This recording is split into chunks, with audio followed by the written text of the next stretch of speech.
Ibu tolong Neng, curhat Mega Suryani, ibu muda sebelum tewas dibunuh suami di Cikarang Barat.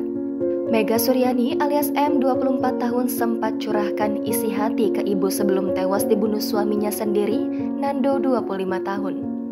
Linda sang ibu bercerita jika sang anak sempat meminta tolong karena jadi korban kekerasan rumah tangga. Mega bahkan minta tolong ke ibu. Diceritakan Linda, Mega sempat meminta pertolongan saat lapor ke polisi usai dianiaya Nando. Waktu KDRT kemarin itu tanggal 7 Agustus itu dia WA ke ibu. Ibu tolong Eneng lagi di kantor polisi, Eneng lagi di rumah sakit, Anissa Eneng lagi visum. Eneng dianiaya lagi sama Nando, Eneng sendiri ibu nggak ada yang nolongin. Jelas Linda. Dilansir YouTube official iNews pada Senin 11 September. Namun saat itu Mega meminta sang ibu tidak menyusulnya dan ingin pulang sendirian.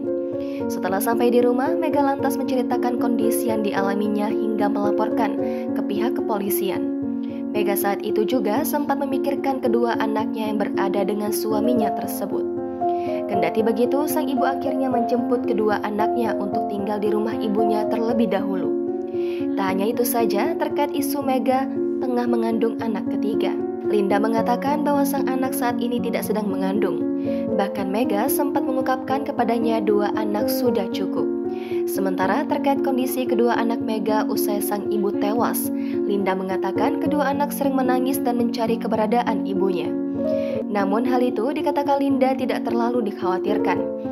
Sebagaimana diketahui, Nando tega membunuh istrinya yang kemudian jasad korban diselimuti di atas kasur dalam kontrakannya di Jalan Cikedokan RT 1 RW 4, Kampung Cikedokan, Desa Sukadanau, Kecamatan Cikarang Barat, Kabupaten Bekasi.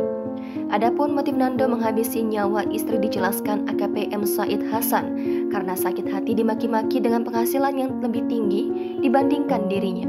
Dijelaskan pula aksi pembunuhan tersebut terjadi karena spontan emosi, berawal dari adu mulut soal ekonomi.